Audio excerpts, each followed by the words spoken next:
नमस्कार छात्रों।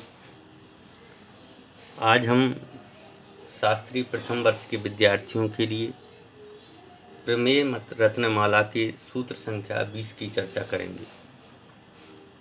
इसमें कल हमने देखा था साध्य के लिए इष्ट और अबाधित शब्द का प्रयोग किया गया था।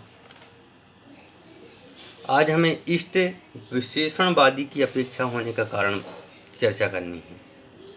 तो सूत्र संख्या 20 है, उसमें कहते हैं प्रत्यनाय हिक्षा वक्तुरेव, अर्थात दूसरों को समझाने की इच्छा वादी के होती है, प्रतिवादी के नहीं होती है। जो वादी होता है उस वादी के दूसरों को समझाने की इच्छा होती है, वह दूसरों को समझाने का पुरुषार्थ भी करता है, वह दूसरों को समझाने की कोशिश भी करता है। इस संबंधी इसमें बात की गई है। जबकि जो प्रतिपक्षी होता है उस प्रतिपक्षी के ऐसे कुछ भी नहीं होता है। जो प्रतिपक्षी होता है वह किसी को समझाने का प्रयत्न नहीं करता है। इस संबंधी इसमें चर्चा बताई गई है। इसलिए साध्य को सिद्ध करने के लिए वादी को ही इष्ट होता है। तो इष्ट विशेषणवादी की अपेक्षा है, प्रतिवादी की अपेक्षा यहाँ पर कथन नहीं है। कह रहे हैं कि जो प्रतिवादी है उस प्रतिवादी की अपेक्षा से यहाँ कोई किसी प्रकार का कथन नहीं किया गया है। यह तो केवल एक वादी की अपेक्षा से ही यहाँ पर कथन किया गया है।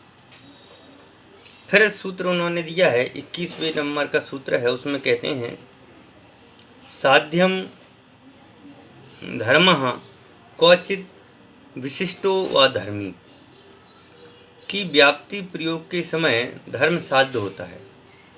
जब भी अपन व्याप्ति लगाते हैं कि इसके होने पर इसका होना, इसके नहीं होने पर इसका नहीं होना, और जब हम अनुमान लगाते हैं तो अनुमान के प्रयोग के समय धर्म से युक्त धर्मी भी साध्य होता है। क्योंकि पहले तो हम जैसे धुआं को देखा तो पहले तो हम धुआं को ही देखते हैं ना, साध्य तो पहले हमें धुआं ही दिखता है ना, कि जो धुआं है इसलिए वहाँ अग्नि है।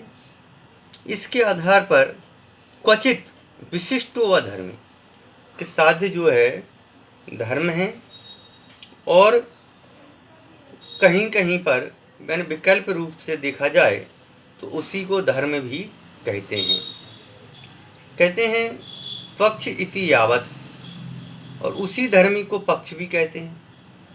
जहाँ पर धर्मी जो है का विशिष्टपना पाया जाता है या जिसमें अपन विकल्प रूप से धर्मी के लक्षण को देखते हैं, वहीं पर उसको पक्ष भी कहते हैं, उस धर्मी को पक्ष भी कहते हैं। एक पक्ष है और प्रसिद्ध हो धर्मी, और धर्मी जो होता है यानी जो पक्ष होता है वो प्रसिद्ध होता है। क्योंकि बिना अग्नि धुएं को देखे अग्नि का अपन अनुमान नहीं लगा सकते। इसलिए अग्नि होगी वहाँ धुआं होगा। तो उस पहाड़ पर अपन ने जिस देखा पहाड़ से अग्नि निकल रही, इसका मतलब यह है पहाड़ पर अग्नि धुआं निकल रहा है, इसका मतलब वहाँ पर अग्नि है। इसका अर्थ यह है कि विषय भाव को प्राप्त किए बिना यह विकल्प बुद्धि धर्मी को व्यवस्थित नहीं करती। जब तक यह विकल्प बुद्धि नहीं होगी जब तक वह धर्मी को व्यवस्थित नहीं करती, क्योंकि उसी धर्मी के अवास्तविक होने से उसके आधारभूत साध्य और साधन की भी वास्तविकता नहीं बन सकती। यदि हमने धुआं नहीं दिख रहा है तो हमें ये पता कैसे चलेगा कि वहाँ अग्नि है? तो धुएं को देख कर के तो अग्नि का वास्तविकता पता चलती है।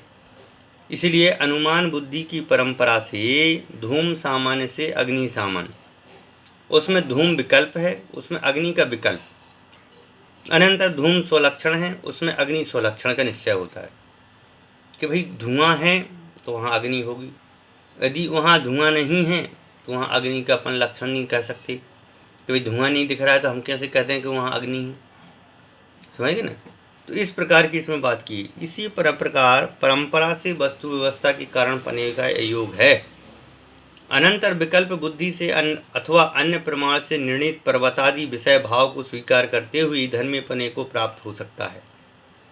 केवल यदि अपन वहाँ पर धर्मी लक्षण नहीं देखें कि भाई धर्मी लक्षण का मतलब यहाँ जैसे धुएं से धुआं दिखते ही अपन अनुमान लगा लेते हैं कि वहाँ अग्नि है, अब जब धुआं नहीं दिख रहा है तो वहाँ पर केवल अपन उसको पहाड़ पर्वत को देख कर के अनुमान नहीं लगा सकते कि भाई जहाँ जहाँ पहाड़ होते हैं वहाँ वहाँ अग्नि होती है। तो इस प्रकार स्वीकार नहीं हो सकता। इस प्रकार यह बात सिद्ध हुई कि धर्मी प्रसिद्ध होता है, उसकी प्रसिद्धि कहीं विकल्प से, कहीं प्रमाण से, कहीं विकल्प और प्रमाण से होती है। तो धुएं से अपन अग्नि का अनुमान लगाते हैं तो कह रहे हैं कई जगह ऐसा विकल्प से भी होता है, कई जगह प्रत्यक्ष प्रमाण के आधार पर भी अपन जान सकते हैं, और कई जगह जो है विकल्प और प्रमाण दोनों से अपन इस बात को जानते हैं। इस प्रकार यदि यह कोई एकांत नहीं है कि केवल विकल्प से गृहीत अवस्था प्रमाण से प्रसिद्ध पदार्थ के धर्मीपना होता है, केवल यहाँ पर एकांतपना नहीं लेना है। कैसा एकांतपना कि केवल धुएं को देख करके अनुमान लगा लिया कि अग्नि है, या पर्वत आदि को देख करके अनुमान लगा लिया कि अग्नि है। कई जगह प्रत्यक्ष की भी आवश्यकता है कि भाई जहाँ धुआं उठ रहा है जरूरी नहीं है कि वहाँ अग्नि हो। क्यों, वहाँ वाष्प भी हो सकता है। सर्दी के दिनों में पानी में धुआं उठता है तो वो वाष्प है, वहाँ अग्नि नहीं होती। तो ये कई जगह पहाड़ होते हैं पर जरूरी नहीं है कि वहाँ अग्नि हो ही हो। इसके आधार पर अपन कर सकते हैं कहीं कहीं अग्नि होती भी है और कहीं नहीं हो सकती है, इसलिए इसमें एकांतपना अपन घटित नहीं कर सकते हैं। एकांतपना यदि अपन घटित करेंगे तो वहाँ पर विकल्प उत्पन्न होगा। इसलिए अपन को इस बात पर विशेष ख्याल रखना है कि जो धर्मी है वह विकल्प से है, प्रमाण से है, और अविकल्प और प्रमाण दोनों से भी सिद्ध है।